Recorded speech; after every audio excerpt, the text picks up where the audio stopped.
Hey guys, it's Heather from Here She Grows, and I've got a plant here that I wanted to show you and tell you a little something about what happened to it last year and how I've resolved to carry it through the winter this year. So I've got Sedum Mexicanum here. So this particular one, this is lemon coral. So this is hardy to zone 7. I'm a zone 5. So last year I had this growing in a pot, and this is in a pot. This was, believe it or not, just a tiny, tiny plant when I bought this year. And it just consumed this pot. But isn't that beautiful inside this cobalt? I mean, if you could see the pot, the color is so beautiful with that cobalt blue, but it gets massive. So whether you have it in a container or in the landscape, it pretty much just has a mind of its own, and it's just low maintenance and right up my alley. But a little bit about what happened last year. So I had it in the same pot last year, and I brought it inside and I put it under some grow lights next to a blue senecio.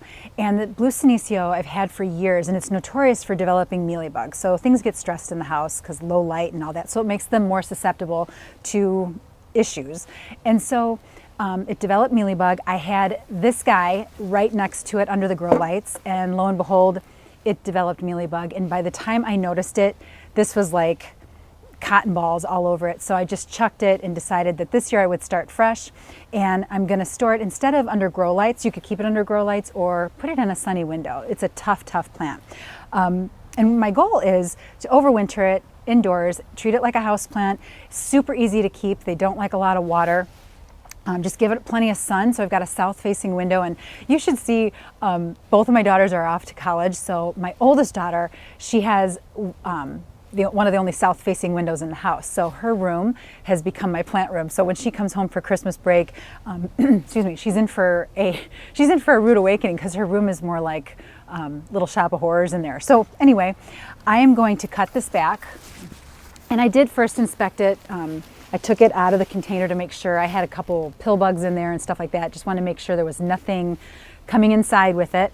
I'm going to cut this back because I don't want to store it. I mean, it's going to be hard to do because it's just so full, but can you believe that was just a tiny little plant. This was Overwinter's variety, lemon coral, I think I mentioned. But I'm going to cut this back so it's a little bit more manageable inside. So I can do a couple things with this. I will always keep it in this pot, but I am going to divide this next year because I want to put more in the garden as well. It's such an easy ground cover, and it looks beautiful between my flagstone stepping stones, and it's very easy to take care of. You don't really have to do anything once it's in the ground. So I'm going to cut this back and then move it inside, and then I'll show you what my daughter's bedroom is looking like right now as plants are accumulating in there. So we've had just some very light frost, so I made sure all my house plants were inside, and I brought this guy in too, so it's a little bit warmer today. Got a hat on and some fingerless gloves. It is quite chilly, but the sun's out. So I'm going to cut it back and then move it inside. So I'm just going to cut this back, give it a bit of a haircut, actually a pretty drastic haircut. It's going to be hard to do because, I mean, look at this, like a mop. But I just elevated it on a terracotta pot too, so you could see it a little better. But I'm just going to start cutting away, and it's going to look pretty drastic, but it's not going to affect it at all. It's going to be perfectly fine. So you'll eventually see this beautiful pot. I've had this pot for years. I love cobalt blue and lime green. Anything lime green, like lime green Nicotiana too, looks beautiful in the garden. This looks beautiful in the garden. It goes with everything. I just think it looks exceptionally beautiful in cobalt blue. So it's been here for a long time, and I don't think I'm going to be changing things for a while.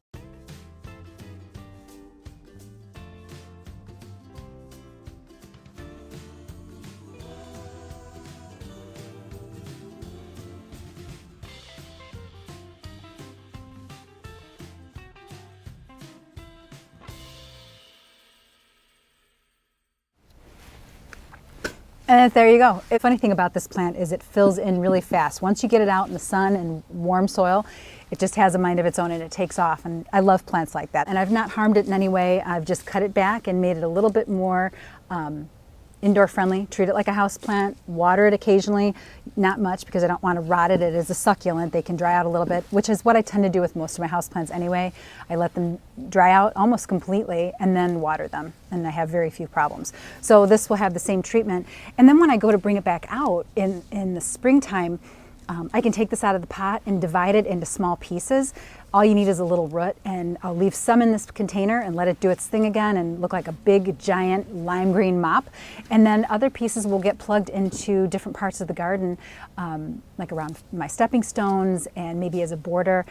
But you don't need much, and they form these beautiful tufts of lime green. So that's Sedum Mexicanum. This is lemon coral. There are several other varieties. There's another one called Angelina. And I think that's hardier to zone 5. I have Angelina too, and Angelina I can leave in the ground, but I do love this. This plant is quite beautiful. So anyway, just another idea for something that you can overwinter indoors if you happen to have it in the garden. You could also dig this out of your garden and do the very same thing, pot it up, give it a haircut, and store it, treat it as a houseplant for the winter time. And that's that. So it was that simple, and it just makes it a lot more manageable. It's less, because the light is reduced in the house.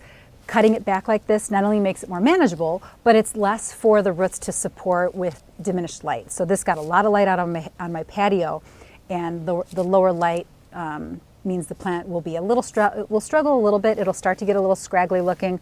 I'll just have to keep an eye on it for those mealybugs so that doesn't happen again this year.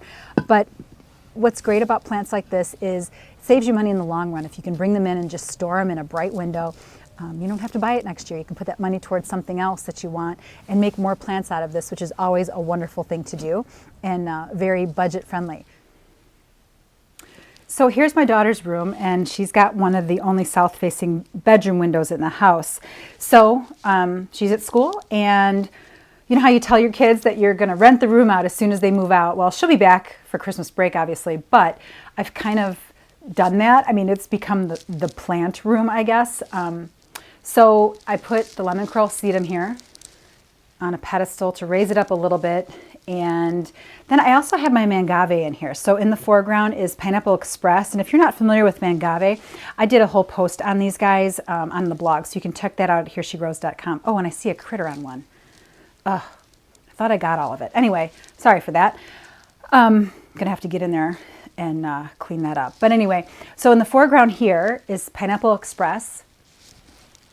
Look at the coloring on that. And then next to it is Silver Fox. And then back there on the pedestal, so let's see, this guy here is Inkblot. And then this is the offender last year that had the mealybug. Sorry, I'm crawling around here on the floor just to get to these different plants.